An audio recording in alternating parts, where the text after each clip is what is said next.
it's late notice, but you do what you got to do on vacation, man. Cowboys, Browns, the dogfight. Final thoughts here. I just found out that Jack Conklin has also been ruled out, so now you got left tackle Jedrick Wills and right tackle Jack Conklin, both bookend tackles for them, out for this game. So all the Cowboys fans out there that are worried about rookie Tyler Guyton, and perhaps rightfully so, man. Maybe I can talk a little bit of maybe a little bit of sense into you, or I guess a little bit of optimism, I should say, as far as that is concerned. But, you know, the Browns have the exact same concern, maybe times two, okay? Lots of question marks there. It's interesting, you know, because the Browns are kind of notoriously this run-heavy team, especially with Nick Chubb and, you know, formerly Kareem Hunt in the backfield back there. It was kind of a dynamic duo. And Kevin Stefanski's got, I feel like he's got the run scheme down to a T. It's like to a science, right? That's his bread and butter. So now new offensive coordinator for the Browns, Ken Dorsey, kind of notoriously spread them out, throw it all around the yard, right? Kind of essentially got fired because he couldn't run the football well enough in Buffalo, okay? So if you sort of marry those two worlds together, I could see this being I could see the Browns taking a step up from where they were a year ago offensively with Deshaun Watson being the turnover machine that he was, the inaccurate thrower, just the lack of awareness in the pocket, right? One of the most sacked and turnover-prone quarterbacks in football last year, okay? You've got number one defense in the league from a year ago, number one offense in the league from a year ago. Two worlds collide. Something's got to give, right? So I call it a dogfight because I do believe that the Browns are going to give the Cowboys a tough test, right? They're going to probably bracket CeeDee Lamb, play a lot of man coverage, and, you know, move Myles Garrett across the formation. Got a couple rookies starting up front for the Cowboys this year, too. First-year starter, Cooper Beebe, in between Tyler Smith and Zach Martin. I can't wait to see that, right? The thing that the message all offseason has been, you guys have been following along, you're familiar with this. It's not difficult for the Cowboys to be better running the football. It's not difficult for the Cowboys to be better stopping the run. It's a very low bar to eclipse, okay? Still the number one offense in football, despite being in year one and despite, or of a new system, year one of a new system, and despite not being able to run the football.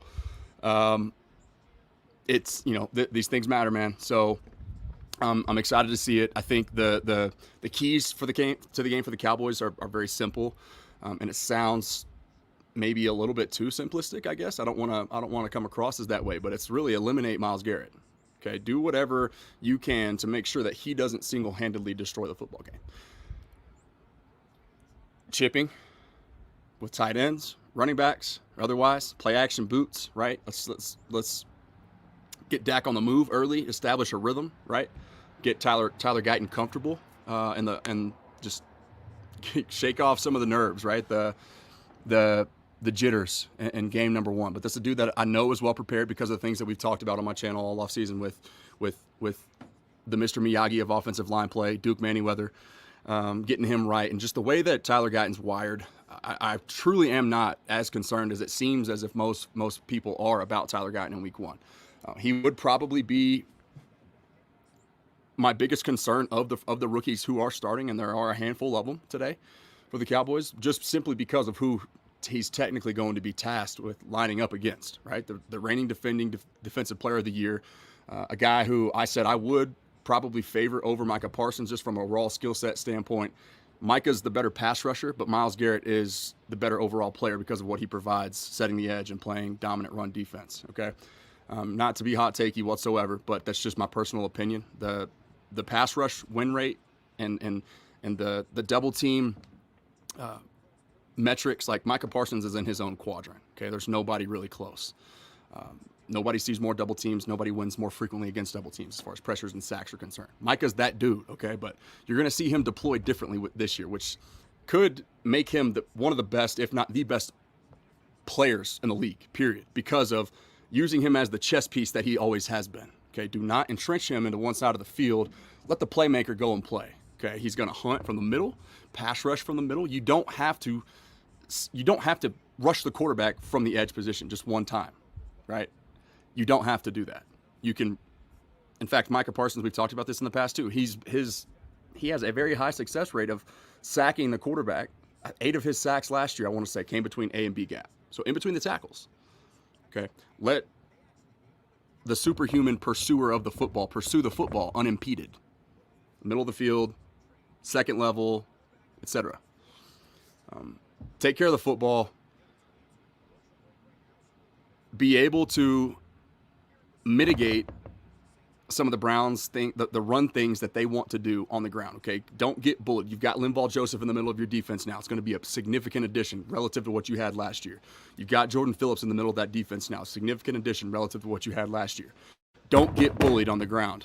And I think the Cowboys should or would win this game. Okay, you got the significant advantage at the quarterback position. My goodness, I'm just seeing that Saints score 47-10. Boy.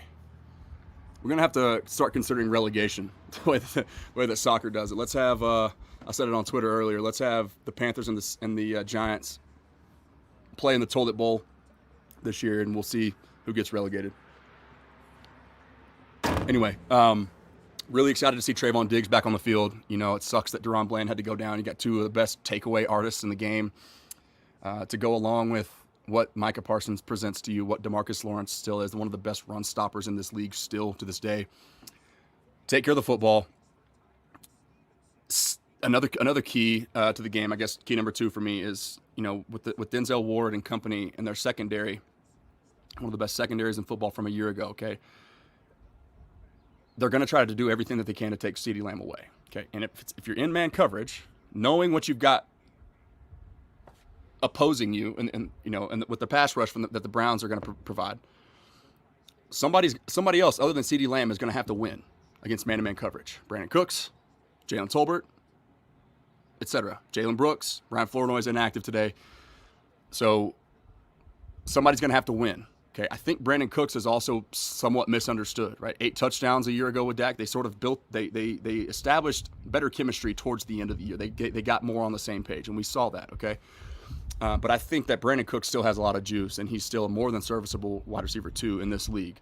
So I could see him being a spark today as far as just making a big play, taking the top off the defense, one extra offseason of getting, you know, on the same page with QB1. That's going to be a big boost. Okay, Jake Ferguson handling a lot of the underneath stuff, being that security blanket. That's a factor too. This is coming out party as far as becoming that household name that he deserves to be. Curious to see how they deploy the running back situation. I still think I've maintained all offseason that Rico Dowdle is your best playmaker at the position. I think he's the best back in total, but I completely understand too. You know, once we learned, once the schedule was released, Ezekiel Elliott was back on the roster. We said, okay, if there's any silver lining for a rookie going up against Myles Garrett in his inaugural snaps in the league. Isaac VR in the house. What's up, my man? Sorry, this is late, dude. I know everybody's tuned into the pregame as they should be. I'm about to get out of here too, but just wanted to get my final thoughts out there. 10 minutes, and I'm out. I'll be back either at halftime or after the game, hopefully, depending on the situation here at the house. Once again, on vacation. So, but yeah, man, repping against Micah Parsons all training camp long is a fantastic way to prepare yourself for a guy like Myles Garrett. Okay, I think Myles is definitely going to win his share of reps, but Tyler Guyton, I'm telling y'all right now, it's good enough to where you can trust him even in one-on-one situations. Myles Garrett won't wreck the game for you. I truly am that confident in Tyler Guyton. I hope that doesn't come back to bite me, but that's just how I feel. All I can do is be honest. Do you remember my mom from QT? Oh, man, you're going to have to help me jog my memory there. Off top, I do not, but I bet you if you give me some cues, I might. Some QTs, I might. Real quick, yeah, go ahead and give me a quick cue, and I'll see if I can remember. I'm gonna get out of here, and then I'll let you guys enjoy the pregame, man. Game number 1. All is well in the world again. Football's back, and I'm excited to see this Cowboys team. Plenty good enough, okay? More capable, more well structured, because of what they have up front. Cooper Beebe in between a first team All-Pro to his and a first ballot Hall of Famer to his right. You're going to be able to run the football downhill. Maybe not so much at the most efficient rate that we would like to see against this Cleveland Browns defense, okay? But season in totality, it's going to be a lot better. And then obviously the defensive structure should speak for itself. Mike Zimmer, you're going to see a lot more rolled coverages, meaning changing the post-snap picture for quarterbacks and for a guy like Deshaun Watson, who we know is turnover prone, okay, and unsettled in the pocket at times, okay, lazy with his footwork at times. That was the storylines and the narratives last year, okay. let's see how much better, how much more comfortable he is in the system with a year off of just being bogged down by all the off the field storylines. I can imagine how difficult that must be to try to play the most cerebral position in all of sports. I'm not going to judge him necessarily off that specifically, okay?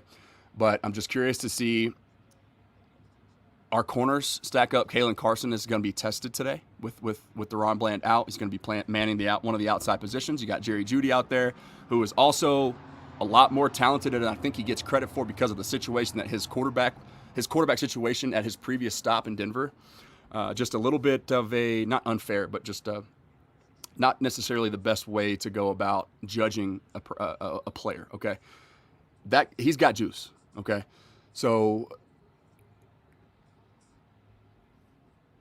I think, Kalen Carson once again up for the test. I really do believe that. DaRon Bland was on record before, like, first day at camp or something, very early on, week 1. He's talking about, yes, Isaac, I do remember your mom now. You're the baseball player. I met your mom. We had a fantastic conversation about faith. That made my day, dude. Your mom is a sweetheart. And thank you for the words. I appreciate that. Gerald Edwards, what's up, my man? Thank you. Let's go. That fires me up. See, this is worth it right here. For one sub, this a quick little 10-minute get in, get out is worth it, okay? I do appreciate the support, y'all. And once again, on vacation, trying to make things happen. I was ready to do the full breakdown. Y'all were going to get everything that I had from the as far as the preview goes, and it would have been much more palatable time-wise, so you can actually digest what I'm saying before, 10 minutes before kickoff or whatever.